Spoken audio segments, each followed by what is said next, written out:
नमस्कार दोस्तों, आप सभी का हमारे इस चैनल में स्वागत है।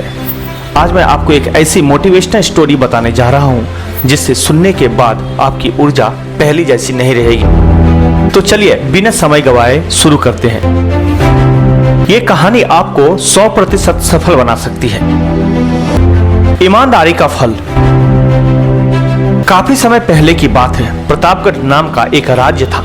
वहां का राजा बहुत ही अच्छा था, मगर राजा को एक सुख नहीं था। वह यह कि उसको कोई भी संतान नहीं थे और वह चाहता था कि अब वह राज्य के अंदर किसी योग्य बच्चे को गोद ले ताकि वह उसका उत्तराधिकारी बन सके और आगे की बागडोर को सुचारू रूप से चला सके। और इसी को देखते हुए राजा ने राज्य में घोषणा करवा दी कि सभी बच्चे राजमहल में एकत्रित हो जाएं। अगले दिन ऐसा ही हुआ। राजा ने सभी बच्चों को पौधे लगाने के लिए भिन्न भिन्न प्रकार के बीज दिए और कहा कि अब हम 6 महीने के बाद मिलेंगे और देखेंगे कि किसका पौधा सबसे अच्छा होगा। महीना बीत जाने के बाद भी एक बच्चा ऐसा था जिसके गमले में वह बीज अभी तक फूटा नहीं था, लेकिन वह रोज उसकी देखभाल करता था और रोज पौधे को पानी देता था। देखते ही देखते 3 महीने बीत गए। बच्चा परेशान हो गया। तभी उसकी माँ ने कहा कि बेटा धैर्य रखो, कुछ बीजों को फलने में ज्यादा वक्त लगता है और वह पौधे को सींचता है। 6 महीना हो गए। राजा के पास जाने का समय आ चुका था, लेकिन वह डरा हुआ था कि सभी बच्चों के गमले में तो पौधे होंगे और उसका गमला खाली होगा। लेकिन वह बच्चा ईमानदार था। सारे बच्चे राजमहल में आ चुके थे।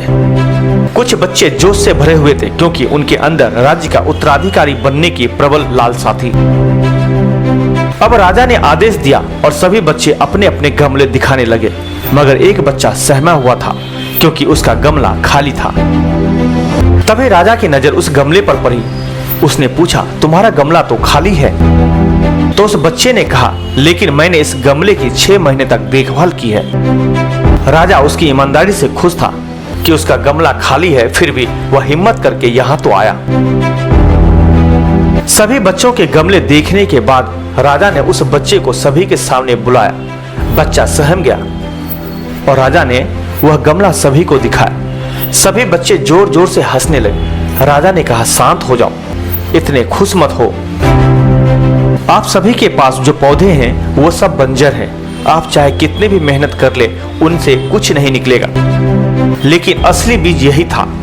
राजा उसकी ईमानदारी से बेहद खुश हुआ और उस बच्चे को राज्य का उत्तराधिकारी बना दिया।